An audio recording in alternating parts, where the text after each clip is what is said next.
1억 원 상당의 5만 원짜리 위조 지폐를 제조한 일당이 검거됐습니다. 조직폭력배들이 채무자로 하여금 위조 지폐를 담보로 돈을 빌리게 한 사건이었는데요.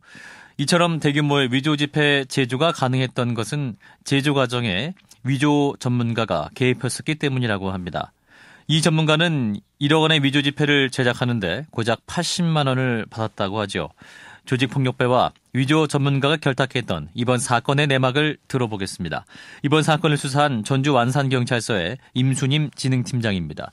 팀장님 안녕하십니까? 네, 안녕하세요. 우선 사건 개요에 대해서 간단히 말씀해 주실까요?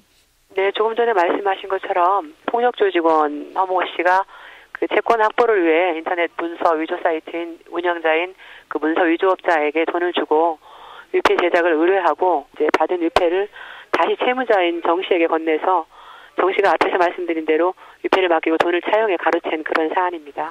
그러니까 폭력배 조직원들이 위조 전문가와 범죄를 공모한 것이네요. 이 두 사람은 어떻게 만난 건가요?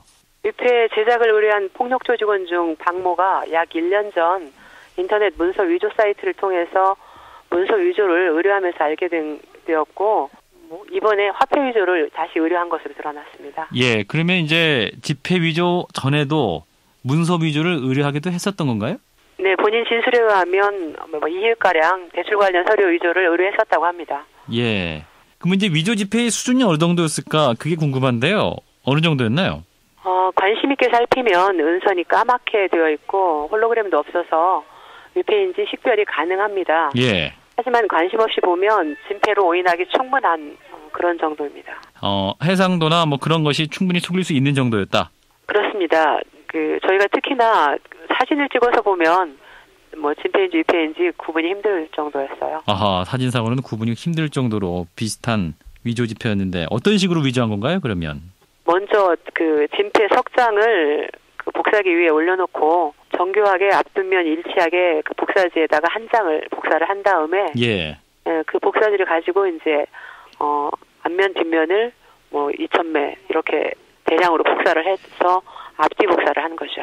예, 그래가지고 이제 일반 복사 용지로 위조 지폐를 만든 것인데 여기에 이제 제3의 인물 채무자 정모 씨가 등장합니다. 이 정모 씨는 금은방에 위조 지폐 1억 원을 맡기고 3천만 원을 빌린 사람이었는데 채무자 정모 씨, 그러니까 이제 왜 이 범행에 나서게 된 것일까? 이제 그런 질문을 다시 한번 해보게 되는데요. 그 이유는 밝혀졌습니까?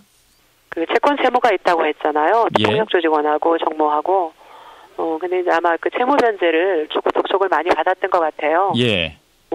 내가 위패를 구해줄 테니 그걸로 조달을 해서 나한테 돈을 갚아라 했을 수도 있고.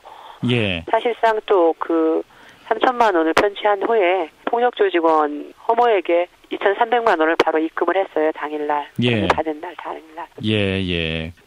근데 의문이 생기네요. 이제 당시에 이제 위조 지폐인지는 몰랐습니다만은 정모 씨의 현금 1억 원을 맡아주면서 금은방 주인은 또 굳이 자신의 돈 3천만 원을 왜 정모 씨에게 빌려줄 수 있었는가?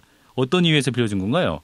저희들에게도 계속되는 의문이었고 사실 지금까지도 이렇다하게 시원하게 밝혀진 것은 아니에요. 예.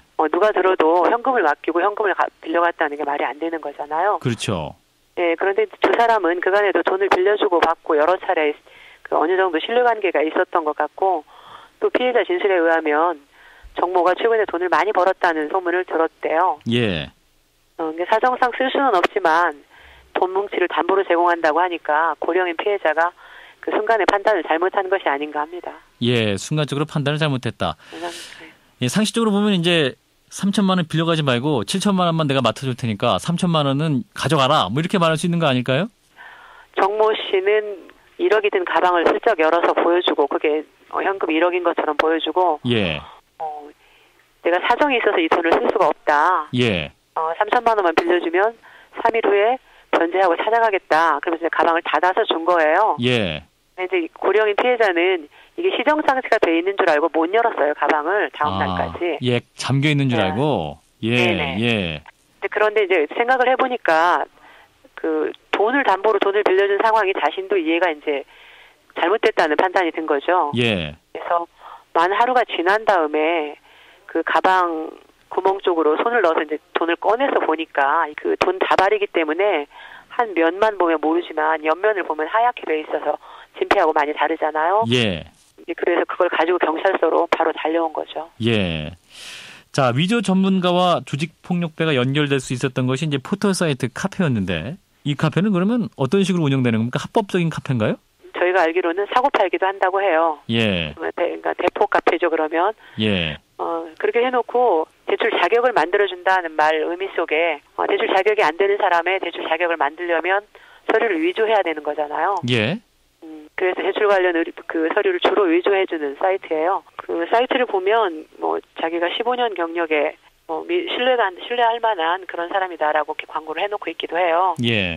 그리고 인터넷상에 실제로 이렇게 대출 알선해주는 대출 관련 그 서류 위조해주는 사이트가 굉장히 많이 있어요. 예.